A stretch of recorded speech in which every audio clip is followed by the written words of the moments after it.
اعوذ باللہ من الشیطان الرجیم بسم اللہ الرحمن الرحیم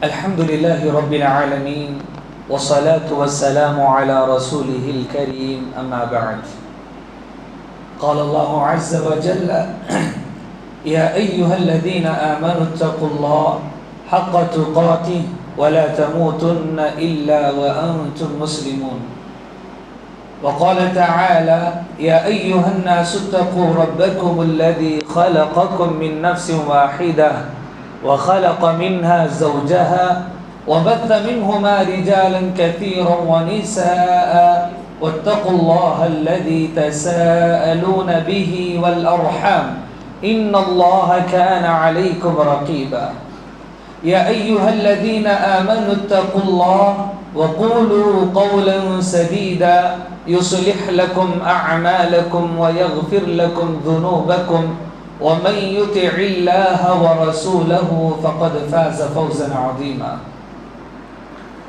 ہر قسم کی تعریف اللہ رب العالمین کے لیے ہے. درود و سلام ہو نبی علیہ الصلاۃ والسلام اور ان کے متبعین پر. اللہ رب العالمین نے فرمایا اے اہل ایمان اللہ رب العالمین سے ڈرتے رہو اور خبردار رہو کہ جب موت آئے تمہیں تو اسلام کی حالت میں آئے. اور تمہارے رب نے یہ بھی کہا اے لوگوں اپنے رب سے ڈرو، اس رب سے جس نے تمہیں ایک مرد سے پیدا کیا، پہلے اس کے لیے اس کی بیوی کو بنایا اور پھر ان دونوں سے بہت سے مرد عورتیں بنائی. اس اللہ سے ڈرو جس کے نام پر مانتے رشتے قائم کرتے ہو، یقیناً وہ اللہ تمہارے اعمال پر نگہبان ہے. اور تمہارے رب نے یہ بھی کہا اے اہل ایمان اللہ رب العالمین سے ڈرو اور جب بات کرو تو سیدھی سیدھی کرو، اللہ تمہارے اعمال کی اصلاح کرے گا، تمہارے گناہوں کی مغفرت کرے گا، اور جو اللہ اور اس کے رسول صلی اللہ علیہ وسلم کی اطاعت کرے وہ بڑی کامیابی کو حاصل کرنے والا ہے. عزیز بھائیوں، جس موضوع کا میں مکلف بنایا گیا وہ موضوع ہے اللہ رب العالمین کی راہ میں اپنے پسندیدہ مال کو قربان کرنا، صدقہ اور خیرات کرنا. اللہ تعالیٰ نے قرآن مجید کو اس موضوع سے بھر رکھا ہے.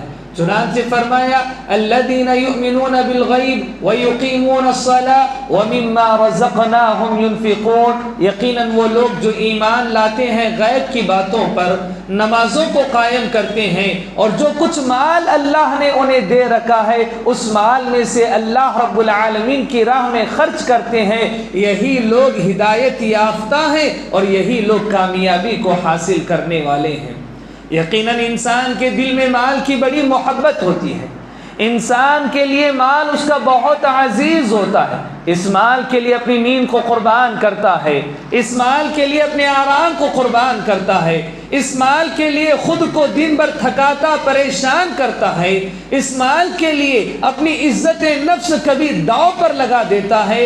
پھر اس چہیتے مال کو جبکہ وہ اس کے پاس آ چکا ہے، بہت ساری محنتوں کے بعد، منتوں کے بعد، کوششوں کے بعد اس کے پاس وہ مال آ چکا ہے، اب اس مال کو اللہ رب العالمین کی راہ میں خرچ کرنا یہ بڑی نیکی ہے اور اللہ رب العالمین کی رضا حاصل کرنے کا سبب بن سکتی ہے. اللہ رب العالمین نے قرآن مجید میں کئی گناہوں کی معافی اسی مال کے خرچ کرنے پر بتایا ہے. لہذا قرآن مجید کا مطالعہ کریں گے، احادیث نبویہ کو ہم پڑھیں گے، نبی صلی اللہ علیہ وسلم کی سیرت کو ہم دیکھیں گے یا صحابہ اکرام رضوان اللہ علیہ مجمعین کی طرز زندگی کو دیکھیں گے تو ان کی زندگی کا ایک نمایاں پہلو یہ نظر آتا ہے کہ انہوں نے اللہ رب العالمین کی رضا حاصل کرنے کے لیے، اللہ کی خوشی حاصل کرنے کے لیے اللہ رب العالمین کی راہ میں اپنا مال قربان کر دیا، اپنی چہیتی چیزوں کو قربان کر دیا. چنانچہ جب آیت کریمہ نازل ہوئی لن تنالوا البر حتى تنفقوا مما تحبون، کہ تم میں سے کوئی اس وقت تک نیکی حاصل نہیں کر سکتا جب تک کہ اپنے پاس کے پسندیدہ چیز کو وہ اللہ رب العالمین کی راہ میں خرچ کر دے. چنانچہ ایک صحابی نبی علیہ الصلاۃ والسلام کے پاس آتے ہیں، سوال کرتے ہیں کہ یہ آیت کریمہ نازل ہوئی؟ ہاں، تو انہوں نے کہا کہ میرا ایک باغ ہے جو میرے لیے بہت پسندیدہ ہے، بہت عمدہ باغ ہے، میں اس آیت کریمہ کی وجہ سے اس باغ کو اللہ رب العالمین کی راہ میں خرچ کر دینا چاہتا ہوں۔ اللہ رب العالمین کی راہ میں اس مال کو، اس باغ کو خرچ کر دیا تاکہ اللہ تعالیٰ کی رضا انہیں حاصل ہو جائے۔ صحابہ اکرام رضوان اللہ علیہم اجمعین کی زندگیاں پڑھ لیں۔ نبی علیہ السلام نے کہا، اے انصار صحابہ، یہ دیکھو یہ مہاجر صحابہ مکہ المکرمہ میں اپنی بیوی، اپنا بچہ، اپنا گھر، اپنا مال، اپنا سب کچھ قربان کر کے مدینۃ المنورہ آئے ہیں اسلام کی زندگی گزارنے کے لیے، اسلام کی زندگی پر عمل کرنے کے لیے۔ تمہیں اپنے گھروں میں اور اپنے مال میں انہیں شرکت کرنا ہے۔ انصار صحابہ نے اپنے گھر کے دروازے کھول دیے اپنے مسلمان بھائیوں کے لیے، اپنے گھر کے دروازے کھول دیے، کہا کہ دیکھو یہ میرا باغ ہے، آدھا تمہارا آدھا میرا ہوگا، یہ میرا گھر ہے، یہ آدھا گھر تمہارا ہے، یہ آدھا گھر میرا ہے۔ اس سے پہلے کوئی جان پہچان نہیں، اس سے پہلے کوئی تعلق نہیں، کوئی رشتہ ناتا نہیں، کوئی دوستی یاری نہیں، محض اس لیے کہ نبی علیہ السلام نے اس مقام پر خرچ کرنے کی بات کی ہے، صحابہ اکرام نے خرچ کر دیا۔ عبد الرحمن بن عوف رضی اللہ تعالی عنہ، ایک انصاری بھائی سے ان کی مواخات ہوئی۔ نبی علیہ السلام نے کہا اس انصاری بھائی سے کہ عبد الرحمن کو اپنے مال اپنے گھر میں شریک کرو۔ اس انصاری بھائی نے اس طور پر شریک کیا، کہا اے عبد الرحمن بن عوف، یہ دیکھو میری 2 بیویاں ہیں، جو پسند آئے کہہ دینا طلاق دے دوں گا، عدت گزرنے کے بعد تم نکاح کر لینا۔ یہ میرا مال ہے، آدھا تمہارا ہے، آدھا میرا ہے، یہ میرا گھر ہے، آدھا تمہارا ہے، آدھا میرا ہے۔ حیرت ہوتی ہے صحابہ اکرام رضوان اللہ علیہم اجمعین کے اس جذبہ قربانی کو دیکھ کر۔ کیا ایسا قربانی کا جذبہ ہم میں پایا جاتا ہے؟ ہم فضول میں اپنا مال لگا دیتے ہیں، ہم حرام کاموں میں اپنا مال لگا دیتے ہیں، لیکن نیکی کے کاموں میں مال خرچ کرتے وقت ہمارا ہاتھ بڑا تنگ ہوتا ہے۔ نیکی کے کاموں میں مال خرچ کرتے وقت ہمیں سوچنے پر مجبور ہونا پڑتا ہے کہ کہیں ایسا تو نہیں کہ میرے لیے کوئی پریشانی آئے گی، کوئی مصیبت آئے گی، کوئی آفت آئے گی، پھر میں اس کا مقابلہ نہیں کر سکوں گا۔ اتنا سوچ کر نیکی میں خرچ کرتے ہیں۔ وہیں اگر فضول خرچی کرنا ہو، اللہ تعالیٰ کی رضا نہ ہو، اس مقام پر خرچ کرنا ہو، جیب میں پیسہ نہ ہو، بھائی سے مانگ کر خرچ کریں گے، کوئی نہ دے رہا ہو، اس کے پیر، اس کا سر، اس کا ہاتھ پکڑیں گے، اس کے پیٹ میں اپنی منڈی ڈال کر اس کے جیب کا پیسہ نکال کر خرچ کریں گے۔ جس کی بہترین مثال شادی بیاہ، نہیں ہے جیب میں پیسے، شادی کے بعد کیسے قرض کو پھیڑیں گے یہ نہیں معلوم ہے، لیکن نہیں اب تو کرنا ہے، نیکی کا کام نہیں ہے۔ وہیں نیکی کے کام میں 500 روپے دینے کے لیے ہمارا جی گھبراتا ہے، پریشان ہوتا ہے، شام میں مندی کیسے کھاؤں، شورما کیسے کھاؤں، دوستوں کو چائے بھی تو پلانی ہے۔ نہیں 500 روپے نہیں ہوں گے، 50 روپے دے کے جاتا ہوں مسجد میں۔ خرچ کر سکتا ہے، دے سکتے ہیں مسجد میں 500 روپے، اتنی استطاعت ہے، لیکن نہیں، 50 روپے زیادہ رقم ہے۔ ابھی بھی مساجد کے ڈبوں میں بعض لوگ 5 اور 2 روپے کے سکے ڈال کے جاتے ہیں، وہ لوگ جو دن میں 3 یا 4 مرتبہ 20-20 روپے کی چائے گٹک جاتے ہیں۔ اللہ تعالیٰ نے قرآن مجید میں صحابہ اکرام رضوان اللہ علیہم اجمعین کی تعریف بیان کرتے ہوئے کہا وَمَن يُوقَ شُحَّ نَفْسِهِ فَأُولَٰئِكَ هُمُ الْمُفْلِحُونَ، جو اپنے نفسوں پر دوسروں کو ترجیح دیتے ہیں یقیناً وہ لوگ کامیاب ہیں۔ اس کے پیچھے محدثین نے، مفسرین قرآن نے ایک واقعہ نقل فرمایا کہ ایک مرتبہ نبی علیہ السلام کے دربار میں ایک مہمان آیا۔ آپ علیہ السلام نے ازواج مطہرات کے پاس ایک آدمی کو دوڑایا، ہر گھر سے یہی جواب آیا کہ گھر میں کھانے کے لیے کچھ نہیں ہے۔ آپ نے کہا کیا کوئی ہے جو آج اس بندے کی مہمان نوازی کرے؟ ایک صحابی نے کہا کہ میں ان کی مہمان نوازی کروں گا۔ اپنے ساتھ گھر لے گئے، بیگم سے بات ہوئی تو کہا کہ اتنا کھانا ہے جسے بچے کھا کر سو جائیں، ہمارے کھانے کے لیے کچھ نہیں ہے۔ تو صحابی نے کہا کہ بچوں کو بہلا پھسلا کر سلا دو اور پھر اس کے بعد مہمان کو دستر پر بٹھا دو، اور جب مہمان دستر پر بیٹھ جائے تو کسی بہانے چراغ کو بجھا دینا تاکہ مہمان کھانا کھا لے اور ہم بھوکے رہ جائیں۔ یہ ہے صحابہ کرام رضوان اللہ علیہم اجمعین کا جذبہ ایثار، جذبہ قربانی، جذبہ صدقہ و خیرات۔ ایک نہیں کئی مثالیں ملیں گی، ایسی مثالیں ملیں گی جسے سن کر رونگٹے کھڑے ہو جاتے ہیں، آنکھیں کھلی کی کھلی رہ جاتی ہے، کیا ایسا ہو بھی سکتا ہے؟ اپنے بچوں کو سلا دیا، خود بھوکے رہے، مہمان کے سامنے کھانے کی ایکٹنگ کرتے رہے، لیکن انہوں نے کھانا نہیں کھایا۔ وَمَن يُوقَ شُحَّ نَفْسِهِ فَأُولَٰئِكَ هُمُ الْمُفْلِحُونَ۔ عزیز بھائیوں، نبی علیہ السلام کوئی غریب انسان نہیں تھے۔ اللہ تعالیٰ نے نبی علیہ السلام کو بے انتہا مال عطا فرمایا۔ کبھی مال فائق کے طور پر وہ آپ کے پاس آیا تو کسی اور ذریعے سے وہ آپ کے پاس آیا۔ نبی علیہ السلام نے کئی جنگیں کی، ان جنگوں کا جو مال غنیمت کا 5واں حصہ تھا، اللہ نے قرآن میں کہا ما افاء اللہ علی رسولی، کہ وہ 5واں حصہ اللہ اور اس کے رسول صلی اللہ علیہ وسلم کا ہے۔ آپ چاہتے اس میں جیسے تیسے اختیارات کر لیتے، آپ چاہتے اس کو کیسے جیسے جس کو دینا ہے دے دیتے، لیکن نبی علیہ السلام کا معاملہ یہ تھا کہ آپ نے محض صحابہ کو دیا، لوگوں کو دیا، مانگنے والوں کو دیا، اور کبھی اپنے لیے بچا بچا کر نہیں رکھا۔ جنگ حنین، ایک جنگ کا میں بتاؤں، جنگ حنین کے موقع پر جو مال غنیمت نبی علیہ السلام کو ملا، 24,000 اونٹ، 24,000 اونٹ، 60,000 بکریاں، 6,000 قیدی، کئی کلو سونا، کئی کلو چاندی تھا۔ اس کا 5واں حصہ بناتے، پورا نبی علیہ السلام کو اختیار تھا، جیسے چاہے ویسے خرچ کرے، لیکن آپ علیہ السلام کا معاملہ کیا ہے کہ آپ کا انتقال ہو رہا ہے اور گھر میں چراغ جلانے کے لیے تیل موجود نہیں ہے، آپ نے پورا دے دیا۔ ایک جنگ ہوئی تھی، غالباً جنگ بنو نذیر ہوئی تھی۔ اللہ تعالیٰ نے فرشتوں کے ذریعے ان کے اندر اتنا خوف پیدا کیا، زمین میں جھٹکے دیے، خوف پیدا ہوا۔ وہ آپ علیہ السلام کے سامنے اپنے ہتھیار ڈالے اور وہاں سے اس علاقے کو خالی کر کے چلے گئے۔ اللہ تعالیٰ نے قرآن مجید سورہ حشر میں کہا کہ یہ جو بستی ہے بنو نذیر کی، یہ پوری نبی علیہ السلام کی ہے، کیونکہ اس میں صحابہ کو جنگ کرنی نہیں پڑی تھی۔ اتنی بڑی بستی نبی صلی اللہ علیہ وسلم کی تھی اور گھر میں کھانے کے لیے کھانا موجود نہ ہوتا تھا۔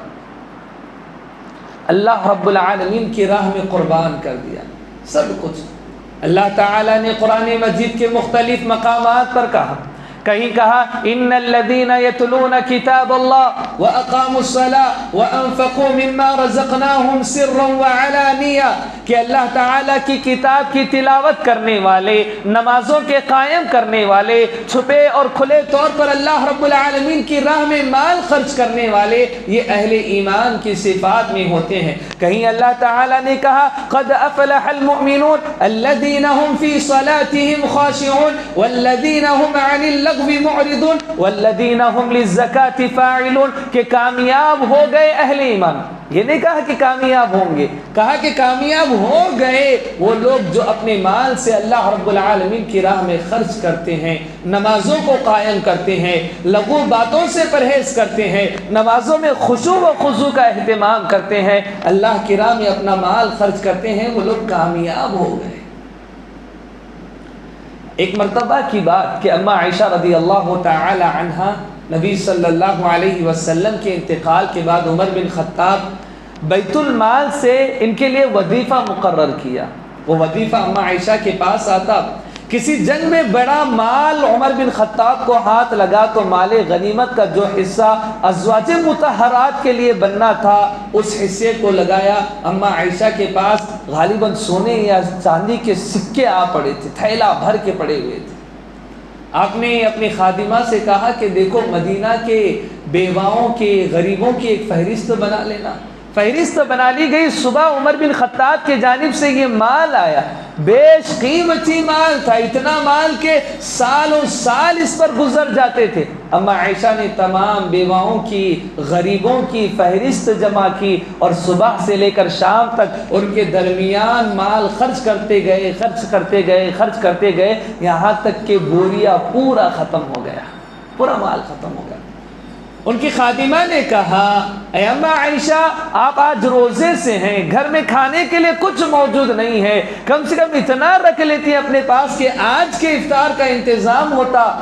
تو اماں عائشہ نے کہا کہ آپ پہلے یاد دلاتی تو کچھ مال روک لیتے جس سے افطار کا انتظام کرتے۔ سوچا نہیں کہ افطار کرنا ہے، گھر میں پیسہ نہیں ہے، پورا خرچ کر دیا۔ اللہ اکبر، قربان جاؤ۔ صحابہ ہی نہیں، صحابیات بھی اتنا جذبہ قربانی رکھا کرتی تھی۔ اللہ تعالیٰ ان کے دلوں میں یہ چیز کو پیدا کر دیا کہ اللہ رب العالمین کی راہ میں مال خرچ کرو۔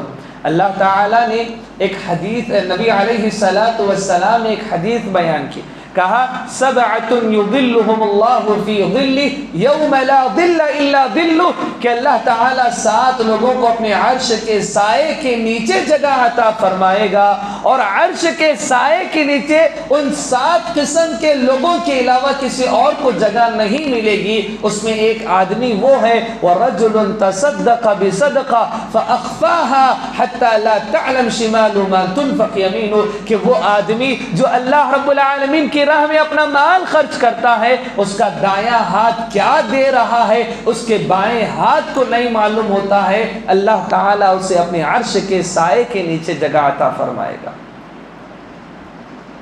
اللہ تعالیٰ قرآن مجید کے مختلف مقامات پر آپ پڑھیں صدقہ و خیرات کرنے کی بڑی فضیلت، کہیں کہا یمحق اللہ الربا ویربی الصدقات، کہ اللہ تعالی حرام کاموں کو یعنی سود کو مٹا دینا چاہتا ہے اور صدقات اور خیرات کے ذریعے آپ کے مال کو بڑھا دینا چاہتا ہے۔ صدقات اور خیرات یہ مال کی بڑھوتری کا سبب ہے، کمی کا سبب نہیں ہے۔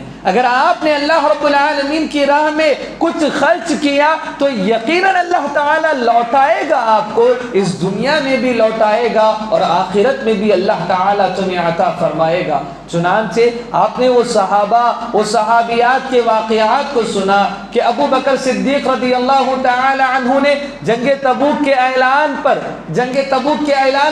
اپنے گھر کا سارا مال لا کر نبی صلی اللہ علیہ وسلم کو دیا۔ تو کیا ابو بکر نے قحط سالی کی زندگی گزاری؟ کیا آپ نے فقر و فاقہ کی زندگی گزاری؟ نہیں، انہوں نے اپنے گھر کا مال خرچ کیا۔ اللہ تعالیٰ نے عرب کی سرزمین کو ان کا خلیفہ بنا دیا، وہ عرب کی سرزمین کے خلیفہ وہ بنے۔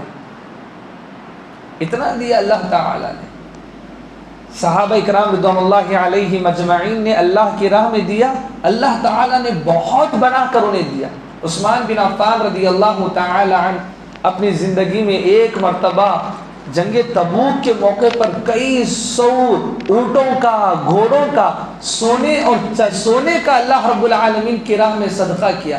کیا اس کے بعد عثمان بن عفان رضی اللہ تعالی عنہ کی زندگی میں فقر و فاقہ دیکھا گیا؟ نہیں، بلکہ مدینہ کے مالدار صحابہ میں عثمان بن عفان کا شمار ہوا کرتا تھا۔ وہ دیتے ہیں تو اللہ تعالیٰ انہیں بڑھا کر دیتا ہے۔ اللہ تعالیٰ نے کہا مثل الذین ينفقون اموالهم فی سبیل اللہ کمثل حبۃ انبتت 7 سنابل فی کل سنبلۃ 100 حبۃ واللہ یضاعف لمن یشاء واللہ واسع علیم، کہ وہ لوگ جو اللہ رب العالمین کی راہ میں خرچ کرتے ہیں ان کی مثال ایسی ہے جیسے زمین میں ایک دانہ ڈالا جائے، اس دانے سے ایک درخت نکلتا ہے، درخت پر 7 بالیاں ہوتی ہے اور ہر بالی میں 100 دانے ہوتے ہیں، یعنی آپ 1 روپیہ خرچ کریں گے اللہ 700 گنا بڑھا کر عطا فرمائے گا، اور یہ 700 گنا کوئی حد نہیں۔ اللہ تعالیٰ نے کہا واللہ یضاعف لمن یشاء، اللہ تعالیٰ جتنا چاہتا ہے اتنا بڑھا دیتا ہے۔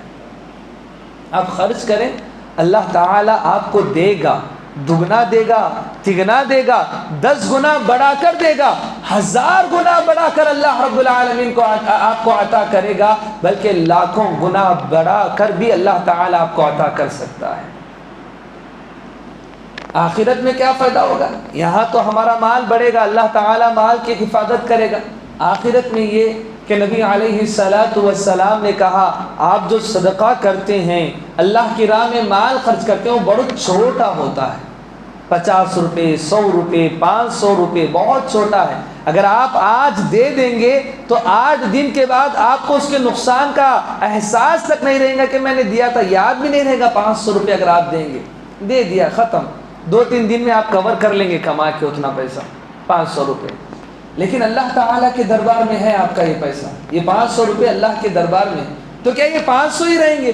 نبی علیہ السلام نے کہا آپ کے چھوٹے سے صدقے کو اللہ تعالیٰ پال پوس کر بڑا کرتا ہے، یہاں تک کہ قیامت کے دن جب پہنچو گے تو دیکھو گے کہ تمہارا چھوٹا صدقہ بڑے پہاڑ کی شکل لے چکا ہے.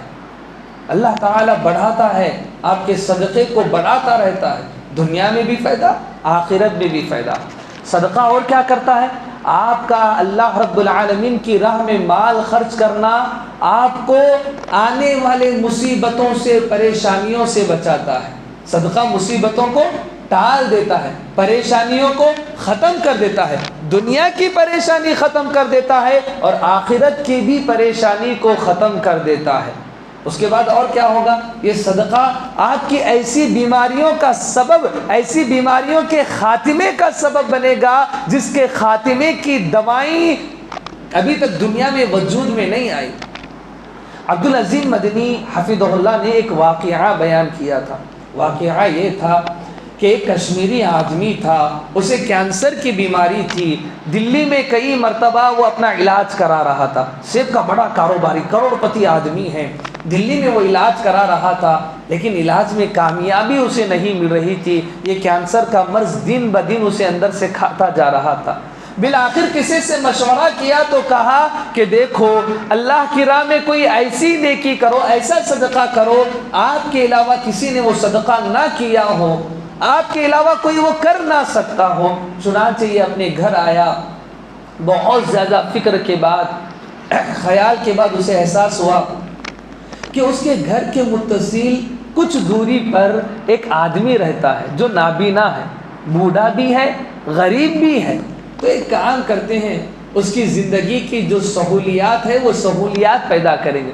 لیکن ایسا تو بہت سارے لوگ کرتے ہیں جو کسی ایک آدمی کو ایک مستقل گھر دے دیتے ہیں، اس کو رہائش دیتے ہیں، ایک کاروبار لگا کر دیتے ہیں. کیا کریں گے پھر؟ کہا کہ میں اس بزرگ کو عمرہ لے کر جاؤں گا، کسی اور سے نہیں بھیجاؤں گا، میں عمرہ لے کر جاؤں گا. نابینا ہے، لے کر گئے اپنے ساتھ. اس کے پورے اخراجات کو برداشت کیا، اس کی جتنی خدمت کرنی ہو سکتی تھی اس کی اتنی خدمت کی. اور جب عمرہ سے واپس آئے اس بزرگ کو اس کے گھر چھوڑا، دوبارہ دہلی پہنچے اور اپنے کینسر کے مرض کی چیکنگ کرائی تو پتہ چلا کینسر کا مرض ہے ہی نہیں، ختم ہو چکا ہے. اب دیں، اللہ رب العالمین کی راہ میں اپنا مال قربان کریں. اب مال کے لیے پریشان ہے تب بھی مال قربان کریں، اللہ تعالیٰ مال دے گا. مصیبتیں، پریشانی کیسی بھی ہیں، اگر آپ کو مال کی تنگی محسوس ہوتی ہے کہ مال میرے پاس کم ہے، میرے پاس دولت نہیں آ رہی ہے، آپ ایک کام کریں، مال ہی کو قربان کر دیں. جتنا تھا اللہ میں نے دے دیا، اب تو بڑھا کے دے دے گا اللہ تعالیٰ. آپ صبر رکھیں، آپ اطمینان رکھیں، اللہ تعالیٰ نے آپ کو بھوکا نہیں مارنا ہے. جتنا رزق آپ کو ملنا ہے وہ مل کر رہے گا.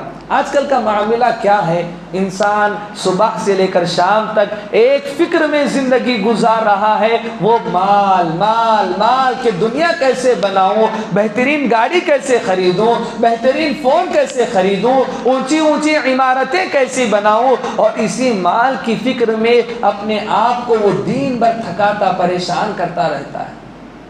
ٹھیک ہے، محنت کی، پریشان کیا، خود کمایا مال، کروڑوں کمائے، آپ کا کیا ہے؟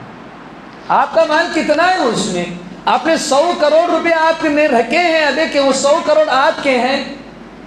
آپ ابھی مر گئے اٹھتے اٹھتے، وہ مال کسی اور کا ہو گیا، آپ کا نہیں ہے. اب ابھی ختم ہو گئے، ختم. اس مال پر کوئی اور اپنا حق جمانے لگ جائے گا. اس مال کے بٹوارے کے لیے لوگ آپس میں لڑنے اور جھگڑنے لگیں گے. آپ کا مال کیا ہے؟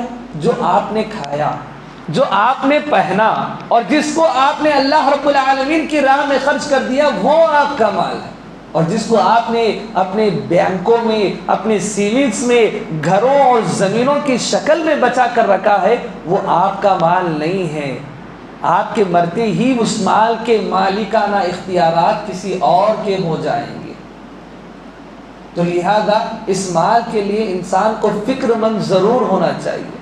مال کے معاملے میں بات آئی ہے تو تو میں بتاؤں آج کل لوگ اللہ رب العالمین کی راہ میں خرچ کرتے ہیں، لیکن وہ جذبہ شوق نظر نہیں آتا جو جذبہ شوق شاپنگز میں اور نئے نئے ماڈلز، نئے نئی چیزوں کو جو آج کے رواج کے مطابق ہونی چاہیے ان میں جتنا مال لگا رہے ہیں، یہ محض ایک بے وقوفی کے علاوہ کچھ اور نہیں ہے۔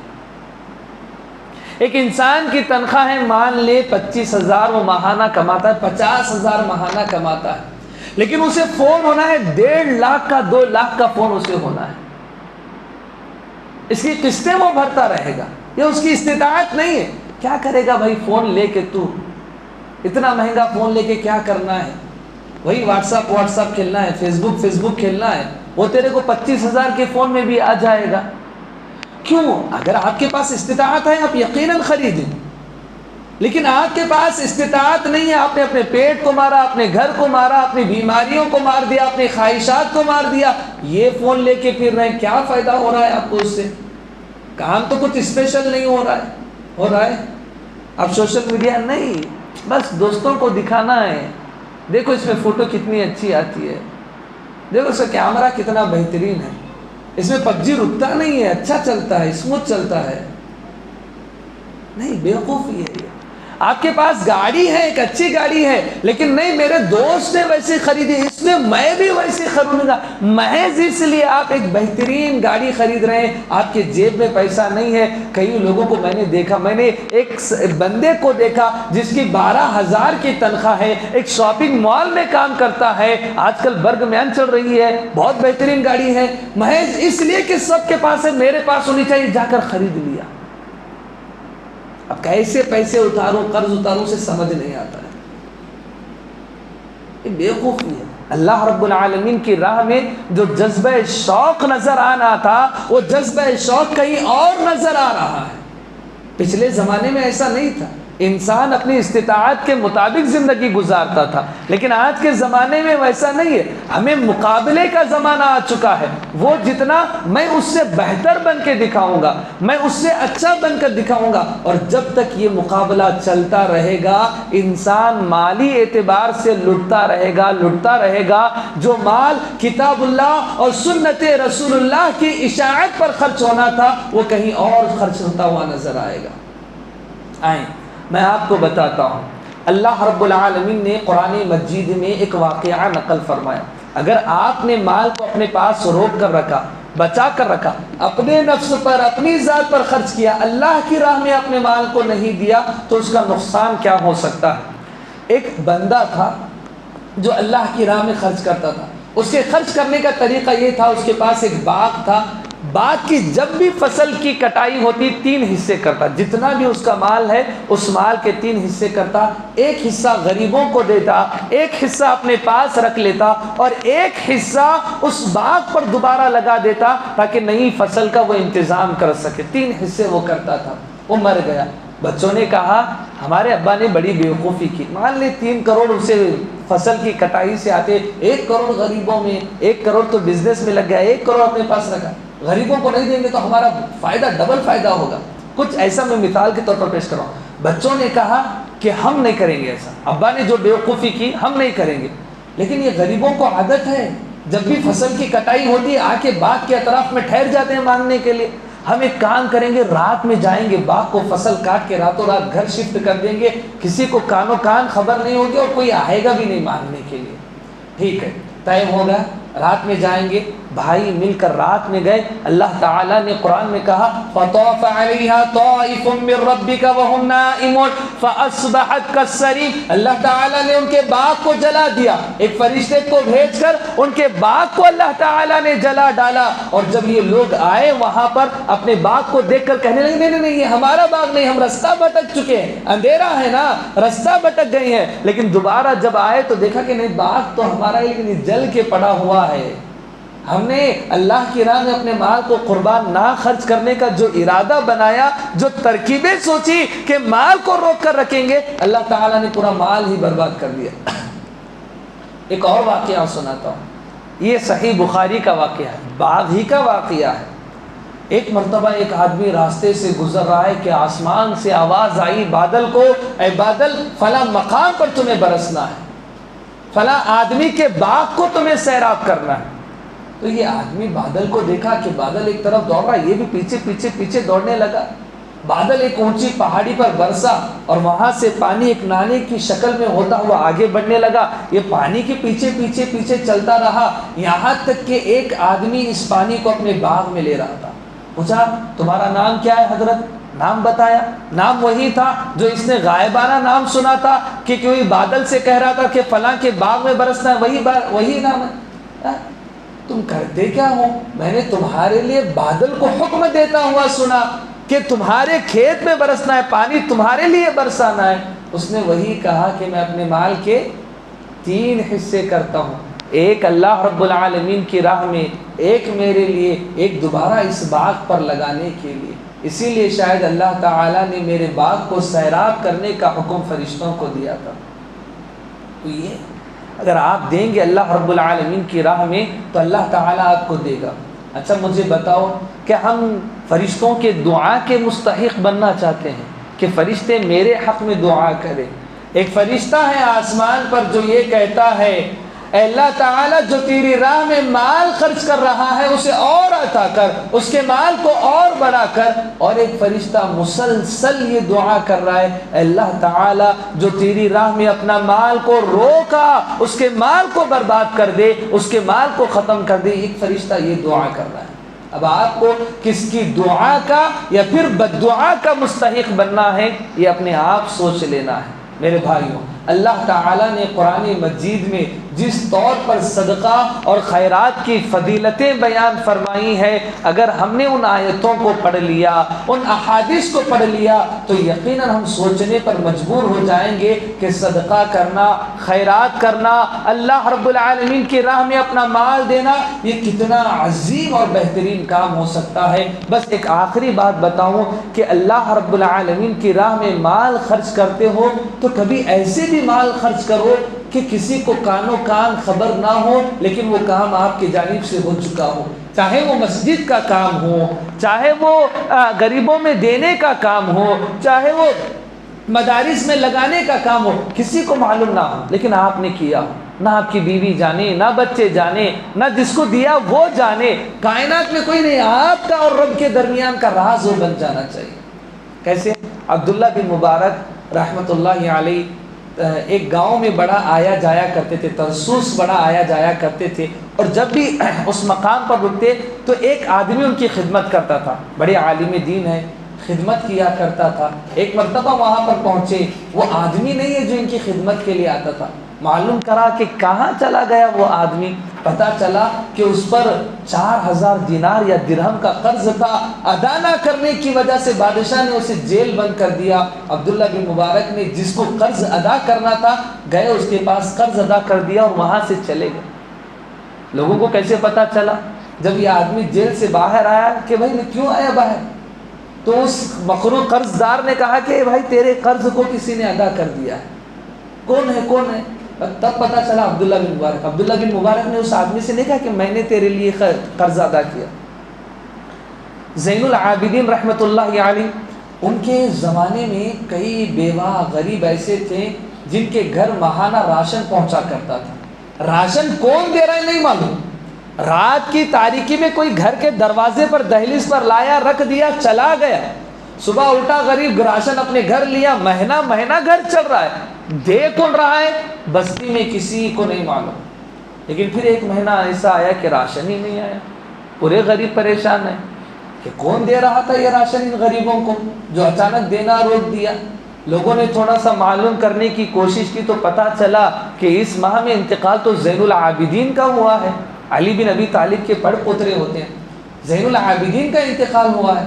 تو کیا زین العابدین دے رہے تھے؟ غسال نے کہا کہ دیکھو میں نے دیکھا جب انہیں غسل کرا رہا تھا یہاں پر ایک نشان تھا کہ مسلسل اپنی زندگی میں ایک وزنی چیز کو وہ اٹھا کر پھرتے رہے، یعنی اپنے غلام یا خادم کو بھی ساتھ نہیں لیا، رات کی تاریکی میں چپکے سے اٹھاتے، اپنے کندھے پر رکھتے، لے جا کے غریب کو دیتے، کسی کو معلوم نہیں کہ کون دے رہا ہے۔ انتقال کے بعد لوگوں نے تحقیق کی، تب پتہ چلا اچھا یہ مال زین العابدین رحمۃ اللہ علیہ کے جانب سے ان غریبوں میں بڑھتا تھا۔